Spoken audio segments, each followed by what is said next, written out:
បាទសួស្តីអ្នកទាំងអស់គ្នាឥឡូវឆ្នាំ2026ហើយខែ2នេះគឺចិត្តចូលដល់ពាក់កណ្ដាលខែ2ហើយនឹងឲ្យបានធ្វើអីហើយខ្លះហើយថ្ងៃនេះខ្ញុំនឹងមកតេស្តឆាម្ទេសបែបចិនយើងឧស្សាហ៍ឃើញ content creator ចិនហូបឆាម្ទេសហ្នឹងជាមួយបាយហើយឆាម្ទេសខ្ញុំទិញមកនេះគឺជាឆាម្ទេសរសជាតិសាច់មាន់បាទចង់និយាយសម្លេងស៊ីនដែរប៉ុន្តែនៅខាងក្រៅហ្នឹងគឺជាងគាត់កាត់ដែកកាត់អីចឹងឮសម្លេងខ្លាំងមែនទែននឹងឲ្យមានសម្លេងរំខានចឹងមានតែកាត់តសម្លេងចឹងនឹងឲ្យខ្ញុំឧស្សាហ៍ឃើញហើយអត់ឃើញគេលក់តាមផ្សារដែលនឹកឃើញពេលឃើញជនជាតិចិនហូបឆាម្ទេសនឹងជាមួយបាយ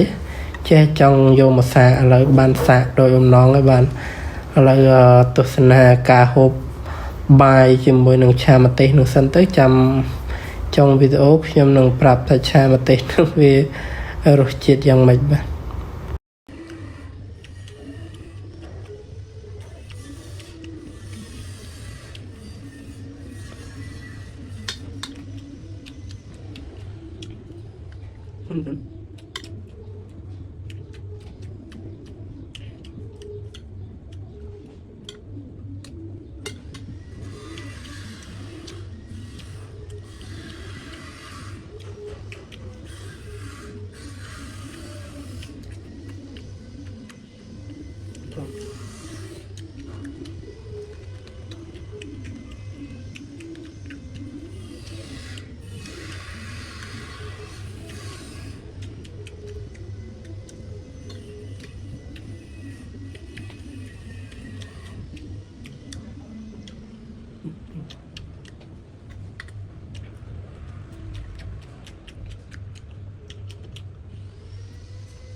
ប្លែកតែបាញ់